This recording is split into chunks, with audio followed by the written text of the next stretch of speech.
Meus lindinhos e minhas lindinhas, ato terrorista no DF mata a pretensão de Bolsonaro de reverter a inelegibilidade. Texto do meu querido Fernando Miller.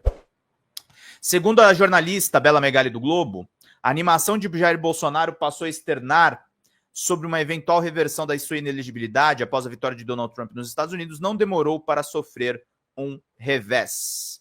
Obrigado, Janice Bruto, que deu uma membresia, e a Magali ganhou aí uma membresia. Agora falta só R$40, gente, de superchats, de pix, de contribuições.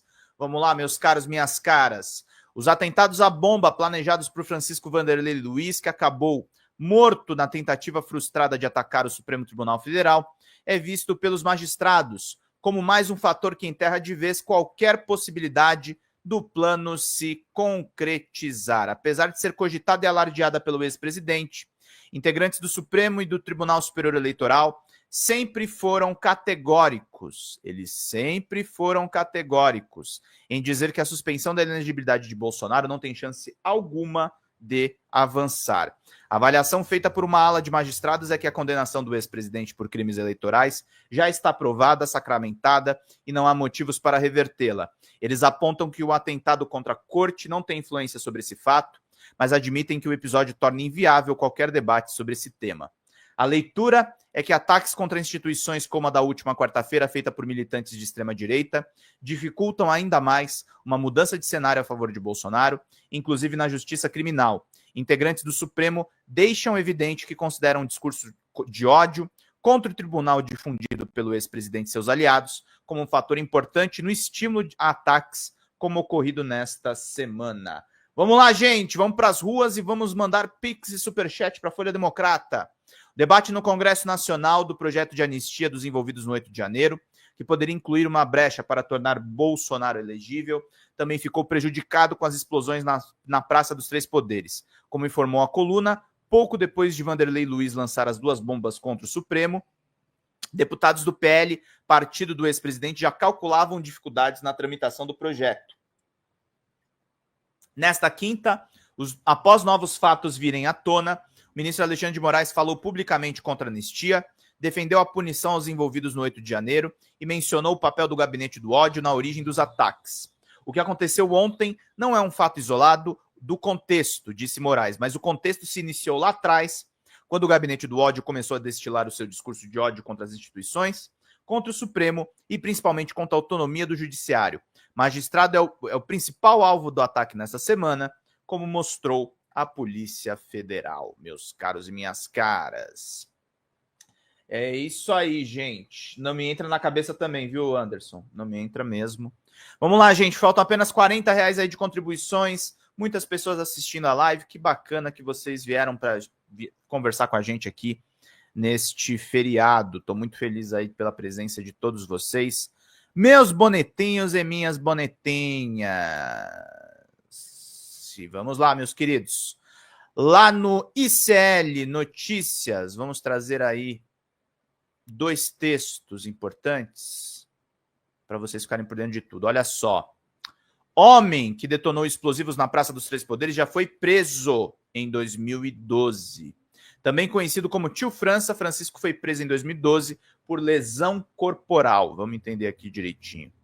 Francisco Vanderlei Luiz, de 59 anos, conhecido como Tio França, o autor das explosões da Praça dos Três Poderes na última quarta-feira, havia sido preso e condenado em 2012 por lesão corporal, segundo o delegado-geral de Santa Catarina, Ulisses Gabriel. Apesar da prisão em flagrante, a condenação só veio em 2014. Ele foi sentenciado a cobrir 2 meses e 29 dias de detenção em regime aberto. No Tribunal de Justiça do Estado consta que ele já havia cumprido a sentença.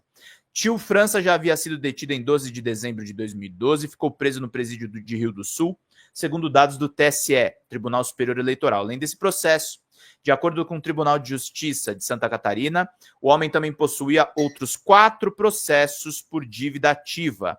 Francisco Vanderlei, que morreu com a detonação dos próprios explosivos, era de Rio do Sul, município catarinense pelo qual havia se candidatado vereador em 2020 pelo PL. Tio França não conseguiu cadeira na Câmara, contudo manteve seus registros de filiação no partido regulados, apesar de não ser muito atuante.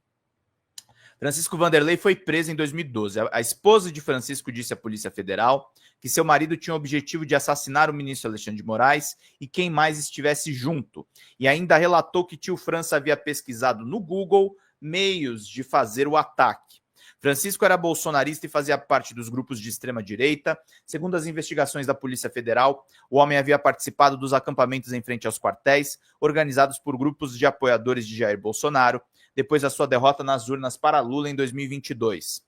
O autor do atentado também havia publicado diversas ameaças a ministros do Supremo, políticos e outras figuras públicas nas redes sociais, tendo inclusive anunciado que cometeria o crime.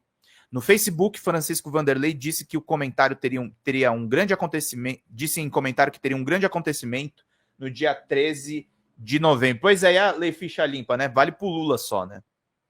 Vamos lá, gente. Pix, superchats, contribuições. Vamos lá para a gente poder fazer bem aqui o nosso trabalho, meus queridos, minhas queridas. Trazemos para vocês informações quentes. Tudo que você precisa saber. Ainda precisamos de R$40, gente. Vamos lá, turma. Vamos jogar, Polícia Federal? Vocês têm 72 horas para desarmar a bomba que está na casa dos comunistas de merda, diz um dos textos reproduzidos em prints de mensagens de WhatsApp enviadas para ele mesmo, meus caros e minhas caras. Vamos lá para um texto para o editor-chefe aí do ICL Notícias, que é o Chico Alves, e ele escreveu um texto muito bom aqui falando o seguinte: bolsonarismo rima com terrorismo, exatamente. Nem todo bolsonarista é terrorista, mas os únicos terroristas que existem no Brasil são bolsonaristas. Vamos lá, meus caros, minhas caras, vamos lá, meus bonitos e minhas bonitas. Maluco, entre aspas. Foi assim que Jair Bolsonaro se referiu a Francisco Vanderlei Luiz, o homem que detonou uma carga de focos de artifício em um carro, para logo em seguida se matar explodindo uma bomba sobre a própria cabeça, em frente ao Supremo Tribunal Federal. Essa foi a primeira manifestação de Jair Bolsonaro sobre o ataque, em entrevista ao colunista Igor Gadelha. Algum tempo depois comentou o caso com mais detalhes. O dublê de ex-presidente e articulista político da Folha de São Paulo disse o seguinte, em trecho da postagem nas redes sociais: apesar de configurar um fato isolado, e ao que tudo indica, causado... exatamente, a Xanda tá lembrando aqui do Pix de 80, tá, gente? Causado por perturbações na saúde mental da pessoa, que infelizmente acabou falecendo, é um acontecimento que nos deve levar à reflexão, disse o Bolsonaro pro Igor. Mais uma vez, Bolsonaro quis reforçar a ideia de que o suicida tinha graves problemas psiquiátricos e que nenhuma motivação política. Usa a expressão fato isolado para tentar desvincular Francisco do seu grupo partidário, apesar do homem ter sido candidato a vereador pelo PL.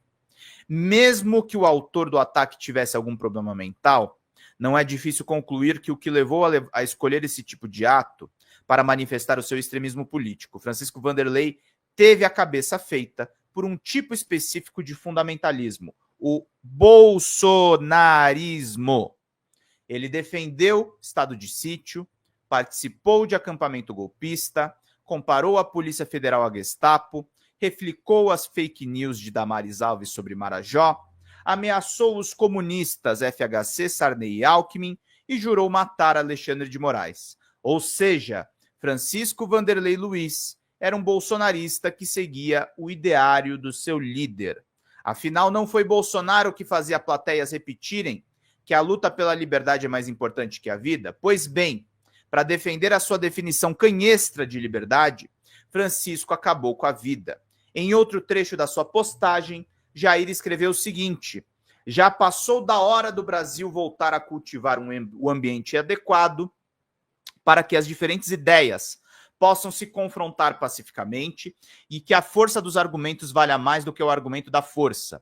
A defesa da democracia e da liberdade não será consequente enquanto não se restaurar no nosso país a possibilidade do diálogo entre todas as forças da nação. Nem parece que esse belo chamado à pacificação foi feito pelo mesmo homem que do alto do palanque gritou, simulando ter uma arma: vamos fuzilar a petralhada! Quem é que lembra disso aí? Trata-se do mesmo pacifista cujos seguidores quase concluíram um atentado à bomba no aeroporto de Brasília e perpetraram o 8 de janeiro. Não engana ninguém. O que a versão Gandhi de Bolsonaro chama de restaurar o diálogo é, na verdade, uma anistia aos golpistas, que têm que ser presos. Presos.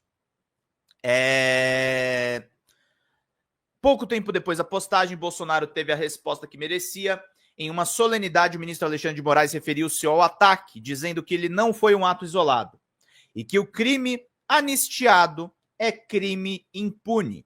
Não se pode generalizar, nem todo bolsonarista é terrorista, mas sem dúvida, os únicos terroristas que existem no Brasil, pelo menos agora em atividade, são bolsonaristas. Talvez o PCC seja uma exceção. Essa é uma característica do próprio Jair, que no Exército planejou explodir quartéis. Com todos esses extremistas, seja o mito ou seus seguidores, as instituições devem agir de forma rigorosa para, através de ações, transmitirem o seguinte recado, que era o título do texto do Bolsonaro na Folha: aceitem a democracia. Não é a gente que tem que aceitar. O Bolsonaro tem que aceitar. O Caiado que está botando a culpa no Lula, que a Xanda está lembrando aqui no nosso chat, eles têm que aceitar. Eles não aceitam a democracia.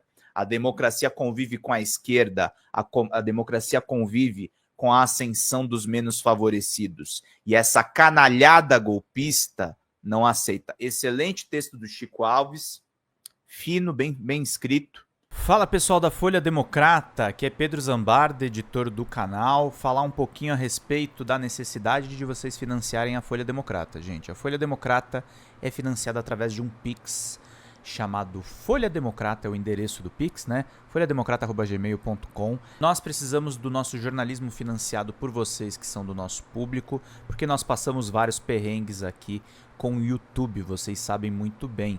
E mesmo assim, graças a essa comunidade muito unida, a gente conseguiu fazer lives históricas, acompanhar praticamente ao vivo a campanha do Guilherme Boulos, trazer informações exclusivas a respeito de Gustavo Gayer, de Olavo de Carvalho, de todos os bolsonaristas, combater as fake news e tudo o que a gente acompanha. Por R$80 no nosso Pix, você ganha um curso de roteiro para série, o que é muito importante se você é artista, roteirista, se você lida com essas práticas da economia criativa. Outra forma de você colaborar também é se tornando membro aqui do nosso canal.